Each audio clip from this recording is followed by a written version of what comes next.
Regis? Alex. Hey, how are you? Nice to meet you. Nice to meet you too. All right, you're on camera.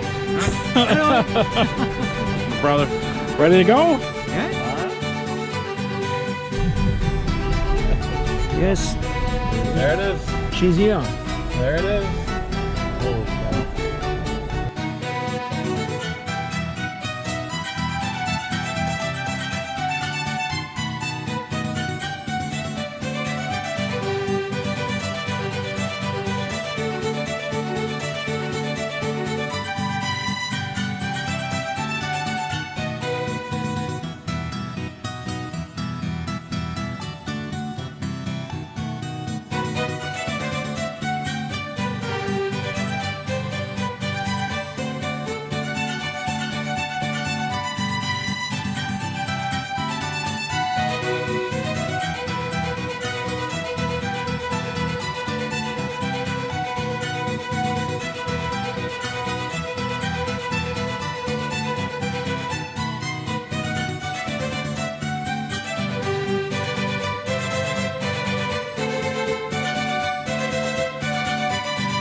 I started collecting 928s in 2012, so that's about the time, 2011, 2012 time frame. That's about the time that I started looking for different cars. I got interested in that in the 928s, and then sort of made a list of the cars I was really interested in, and this was one of them.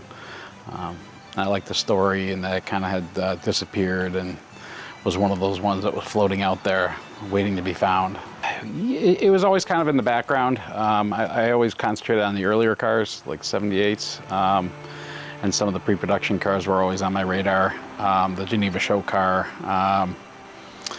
that kind of thing. And then, you know, the Geneva show car was found in Portugal a few years back, so that one got checked off. But this car was always out there.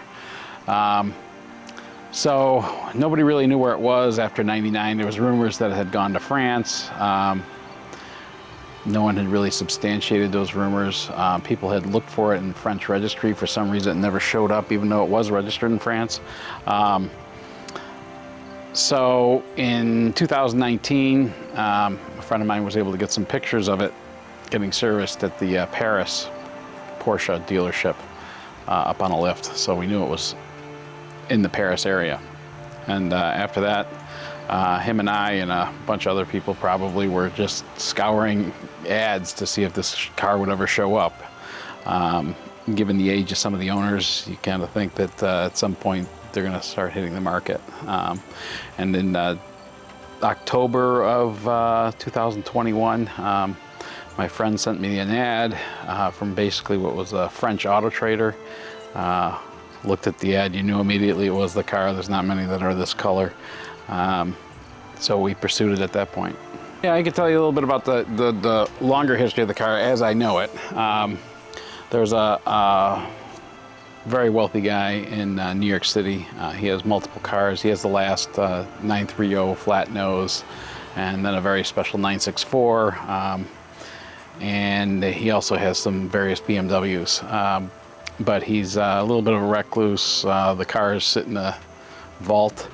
And back in '95, probably '94, when he started the process, he wanted the last Porsche 928. At that point, it was obviously the GTS was the model that was available at that point.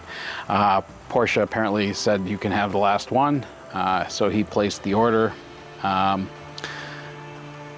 Ordered it with just about every option you could get at the time. It has 1-inch wider front fenders, 1-inch wider front wheels, show car prep.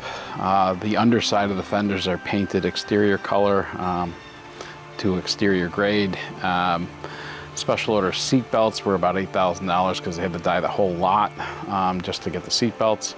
The seats were about $24,000. They have them done in lime pearl green. The total ticket was around $180,000, so it was one of the most expensive Porsches ever built. So they built the car, and then proceeded to build the car. At some point, Porsche North America called him and said that the CEO of Porsche, who was Weideking at the time, wanted the last Porsche 928. He told Porsche, Weideking needs to call me personally and talk to me about it, which he did. And the person who ordered the car said, you can have the last 928, but then I don't want my car anymore. So he refused delivery of the car. So now Porsche had to figure out, what do we do with this car that has this crazy sticker, crazy colors, and is the last of its kind. 928s weren't selling very well in that final year. Had been in production 18 years. So they ship it, they actually air freighted it because the car was ordered without Cosmoline. Air freighted the car to Porsche, Champion Porsche in Miami, which is their largest dealer.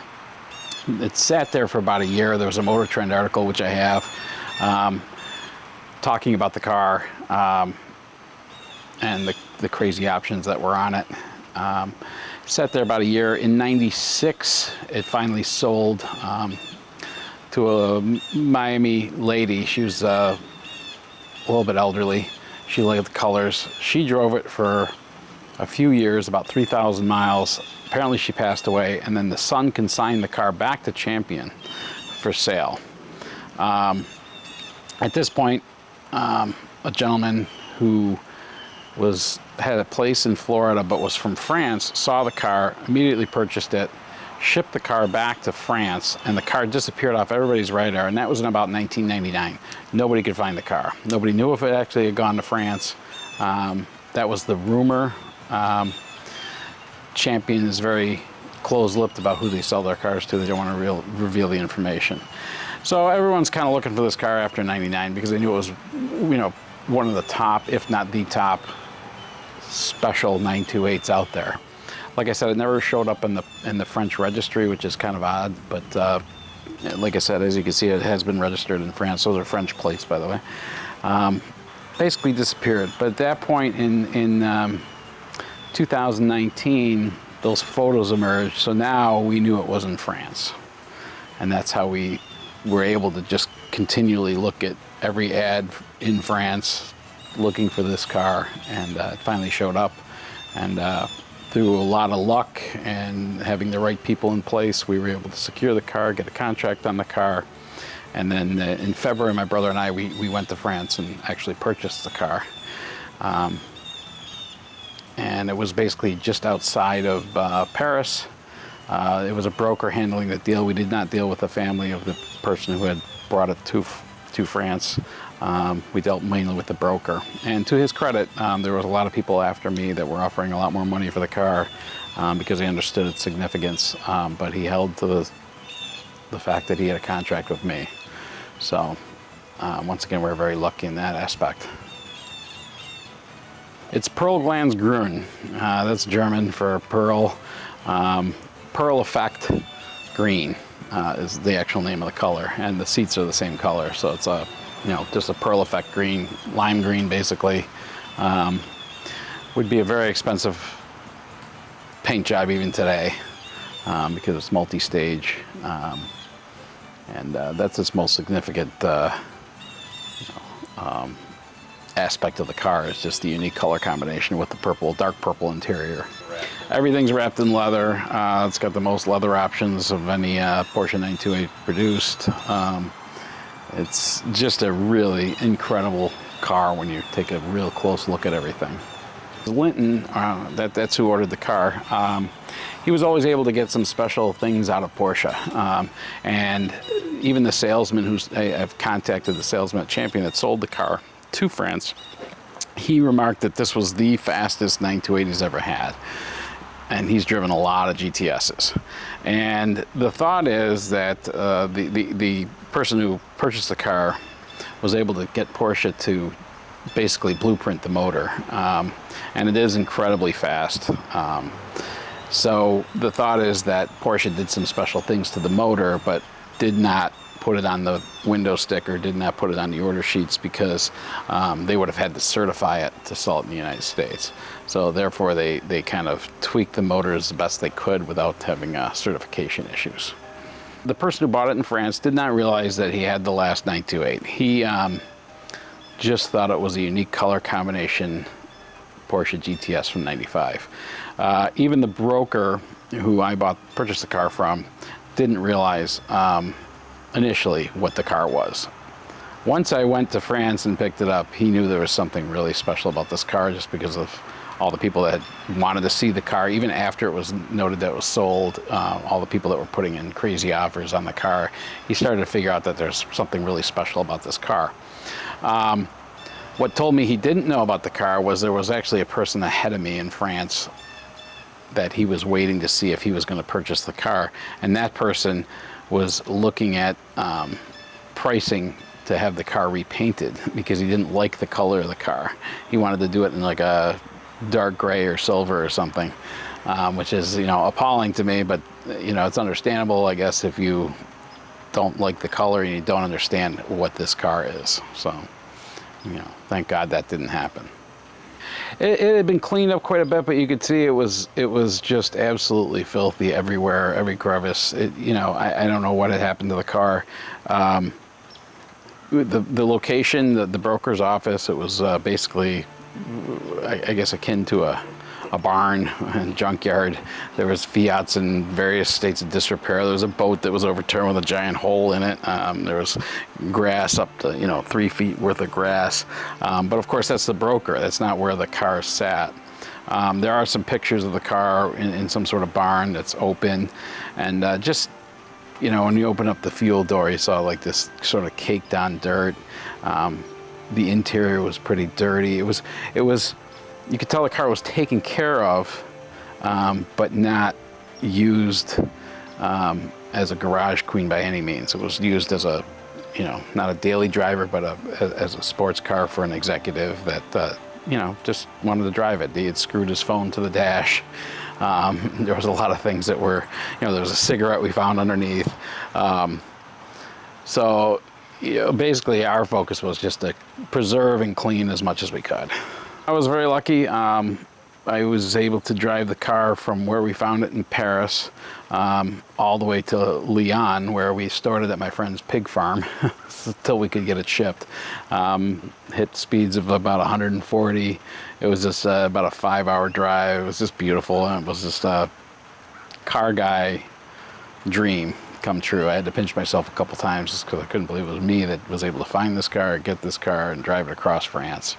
And it's been my pleasure to bring it back to the United States, where it all, you know, started. And the shipping, we actually got lucky, because if we had purchased it initially, when it first, if there weren't the delays for like the other buyer and other things that happened where it was pulled off the market, I guess the seller was the daughter of the French executive, and she was apparently quite flaky, according to the broker. Like, she wanted to put it on, but then took it off, put it on. She was very undecided about selling the car. And if we had bought it when we initially looked at it, it probably would have been on that boat that went down with the electrical fire. So we dodged a bullet there. But the problem is, then it was COVID, and you know, in the high heat of COVID, that boat going down, insurance rates skyrocketed. Crate rates skyrocketed. It was just a real difficult time trying to even get it on a boat. It came through Amsterdam. We had it shipped in an enclosed container from Amsterdam, or from Lyon at the pig farm to Amsterdam in a container, and it showed up in Virginia Beach in May of this year. So it was a long process. It was a very expensive process, but we were happy it got here in one piece. There was a few things that happened in the shipping that we weren't thrilled about, but nothing you can do about it now. So, well, my friend Andrew McCulley, who's he was actually the person that sent me the ad initially. We had been looking for the car for a long time. He's a GTS fanatic, and I'm a 928 fanatic, and we always talked about this particular car. He has the only other paint to sample 95 GTS in existence, at least the US car. It's Viola metallic.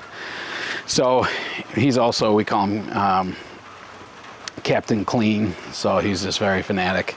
So he picked the car up at Virginia Beach. The Port of Virginia is where we shipped it to, just so it could get to Andrew. Andrew took the car, took the interior completely apart, documented everything, cleaned everything, treated the leather, put everything back together. And he also coordinated the dry ice blasting, which took place in Baltimore.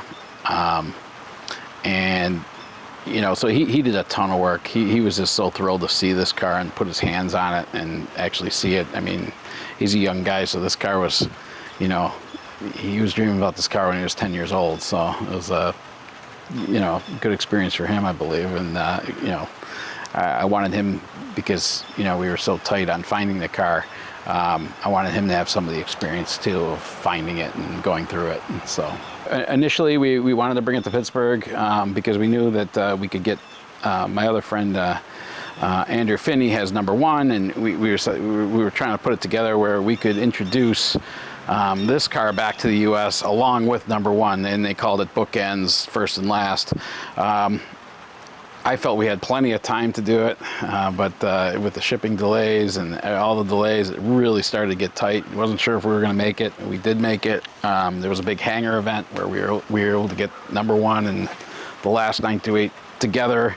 So that was a real special event. And then Andrew and I swapped keys. We were the first people to drive both the first and the last, and experienced the 18 years of change between the two cars. So it was a very special event for us.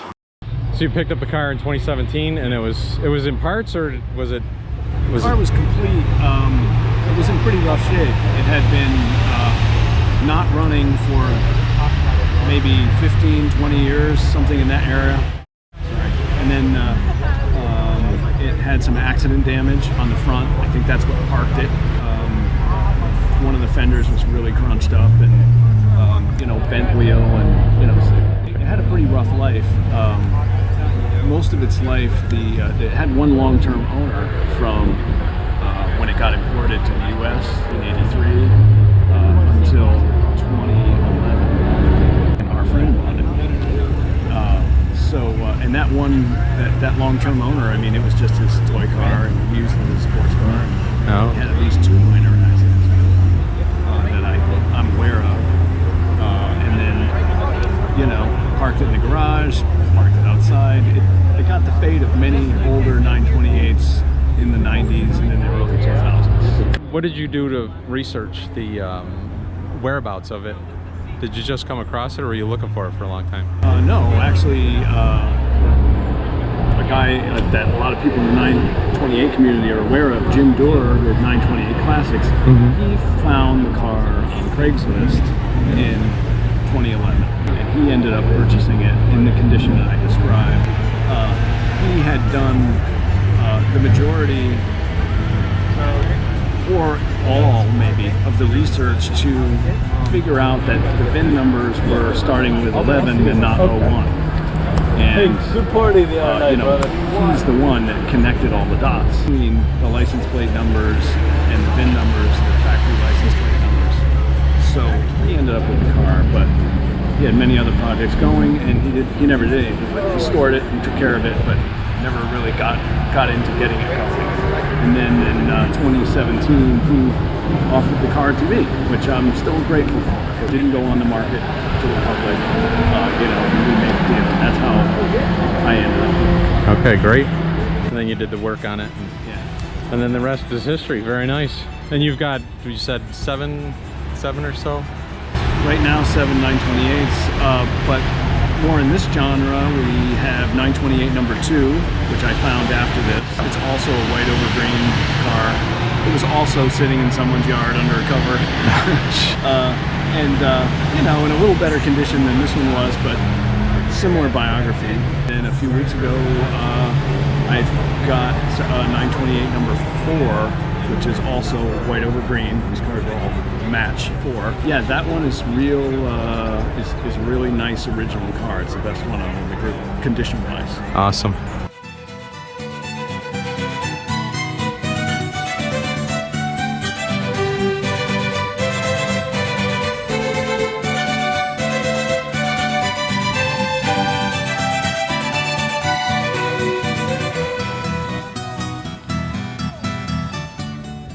it ended up, this car took first place, People's Choice at the Pittsburgh Vintage Grand Prix. There's about 700 Porsches, vintage Porsches on the field, and she was able to take first place in that event. So it was just a spectacular time, and so great to bring it back to the 928 community. That's, you know, most of us guys that are in the 928s have been looking for this car forever. So it was really, you know, a couple guys were tearing up. Excellent, thank you. Just because they couldn't believe they were actually seeing it with their own eyes. Oh yeah, the night before we were supposed to bring it, Steve noticed some water underneath my dually Dodge diesel, and it had actually chose that particular moment to launch its water pump. So luckily my mechanic, Michael Anzillo, was able to get it in that night, picked it up in the morning, and towed it out to Pittsburgh. So we were able to make the event, but it was a little bit of a scramble there, just because, you know, couldn't believe it chose that moment to do that, but it did. Oh, it actually took an extra 4 days because I really wanted to do it right. They were going over it. They also did some TIG brushing on the stainless steel exhaust, which takes all the corrosion off the exhaust. You know, they took the wheels off. It was just, you know, really thorough cleaning, which is a bit problematic, just because now I don't really feel like I want to drive it, because we spent so much money cleaning the car underneath, and a lot of time and effort went into, you know, taking the interior out and everything. So you know, I'm not a garage queen guy, but this is probably going to end up being a garage queen at this point. It's just, you know, keeping it clean, keeping it pristine. We never did we had no plans to do a full restoration or repaint or, you know, change anything on the car. You know, just like the license plates are riveted to the car. They're going to stay on it. I mean, the history of the car is the car, so we're not changing anything. Oh yeah, the entire car, it got a full service with a new the PSD, which is the differential in the rear. You know, timing belt, water pump, all that stuff was done in France in 2019. The broker, he put new tires on it, did some brake work.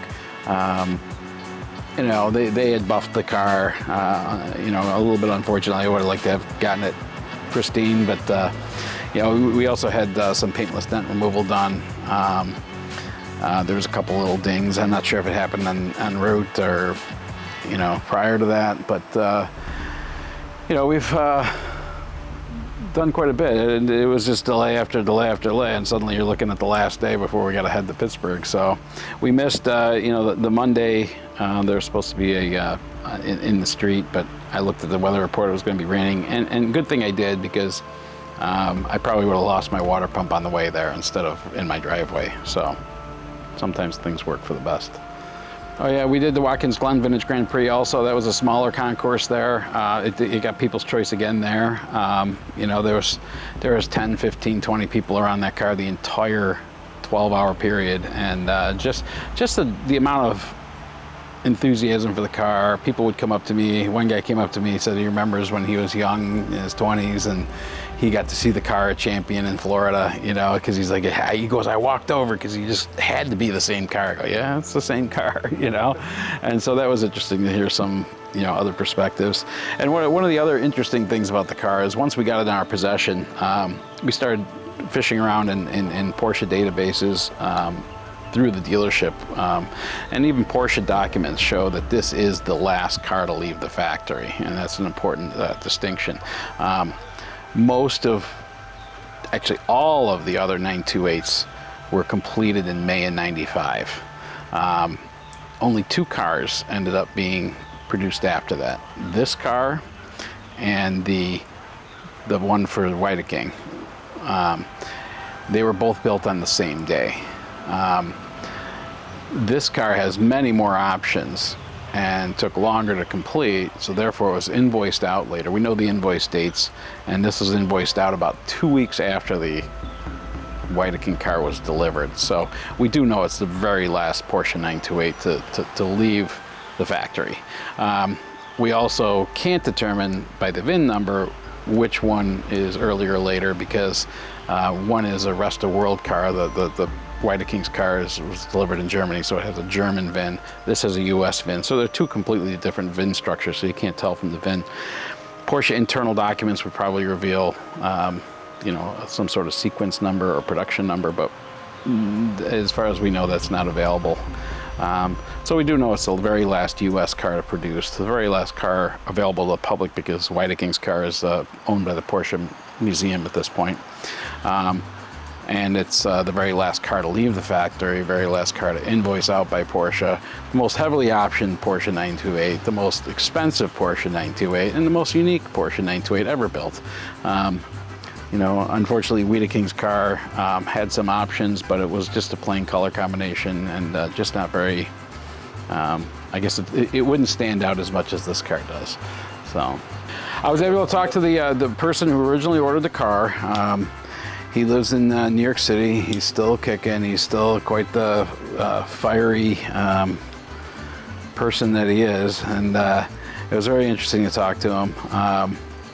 And he had quite a bit to say about it, but you know, unfortunately, he had a big, thick book of documents, you know, ordering the car. But he said once they told him it wasn't, you know, technically going to be the last one, he disposed of all the documents that he did have. So unfortunately, those are gone. But you know, we do have the car, which is the most important thing. So it's the fastest 928 I've ever driven, and it's the smoothest 928 I've ever driven. It's just absolutely a fantastic car. Mileage is at 24,000 change, so it's a, you know, it's a very low mile car. It's just a fantastic machine. Came with some of the items that were relevant. I don't have the original window sticker, but there was a packet with copies of the original window sticker and the original owner's manual. Unfortunately, those items are also missing. Probably in the estate of the owner from France, because that's where we got the the copies of these documents. The other unfortunate thing was when the car was delivered, it was extra seatbelt material. There was extra hides for the seats and the dash, both in the purple and the lime green. Extra carpeting, extra paint, and all those things have disappeared over the years. I was able to speak with the original salesman who still works for Champion, who sold it to France, and he knows that those items were still there at that point. But I think Champion, what he feels is Champion removed those items from the car prior to shipping to France, and were warehoused. That warehouse has moved multiple times, and at some point those items have disappeared. He's going to keep his eye out for them, because that would be just an awesome little piece of history to return to the car, and he'd be willing to do it if they can locate those items. He's been in touch with the owner as well. But you know, you're looking at quite a ways, quite a long time ago. You know, almost 30 years at this point. So it's you know, probably lost to history, but if they are available, we will find them and return them with the car. So, we've been in contact with Porsche a little bit. They're interested in the car. I think they'd like to get it to the Atlanta Experience Center. They hosted #1 there a number of years ago. They'd certainly like to have the last one back. You know, the thing about those things is that they're scheduling those things so far out. So I'd love to see it go to the Porsche Museum for a 6-month stint there. And especially if it was able to be with #1, I think a lot of people would be interested in that. And seeing the two of them next to each other was just a fantastic experience. So, continue cleaning it and preserving it and getting it out there, letting people see it, and just try to, you know, get it to as many eyes as possible. You know, there's just so many people in the 928 community that have been looking for this car, and just, you know, it's like this sort of unicorn and this, you know, ethereal car that, you know, everyone's like, didn't even know if it did exist anymore. And here it is, and you can set eyes on it, you can sit in it, you can drive it, you can touch it. And so that's the plan right now, is just to get it exposed as much as we can, try and get to some concourse. A lot of people have reached out that they want the car at any concourse or any car show, and it's trying to filter out, you know, what we can do and what we should do, and trying to keep the car safe as well. So, yeah, the story is very unique, and it's just a great story, and, you know, it was just awesome for me and my brother to be able to, you know, be a part of its history. You know, cars like this, you're never really an owner, you're a caretaker and a documenter and a, you know, just I get smiles all the time every time I'm showing this car. So yeah, I've got 3 or 4, let me think about that, probably at least 3 that are concourse condition, probably about 7 or 8 that are really nice, and then you know, everything goes downhill from there to, you know, decent drivers to parts cars. So, but you know, in all told, we've got 27 of them. Some are very significant, some are just, like I said, you know, they've been, you know, it's unfortunate that things have to become parts cars because they are all very unique cars, but you know, sometimes you have to sacrifice something to preserve the others. I'm doing a restoration, full nut and bolt restoration, which is pretty rare to do with a 928 these days, even now, but it's Continental Orange with Porsche interior, and that's undergoing a full nut and bolt up in Ontario. And that car's also got some crazy history, mostly with me, because I had to sell it and then buy it back, and you know, luckily the person I sold it to was amenable to, you know, giving it back to me. So hopefully we'll see that car by the end of spring next year. So yeah, so you know, like I said, I'm a 928 fanatic. We've got 27 of these, and might be the largest collection in the US or the world, I have no idea, but it's a significant collection, and it's been my passion, and so that's one of the reasons it was so exciting to get this, because it's really the to me, it's the very pinnacle of 928's development, and just, you know, the coolest 928 in existence.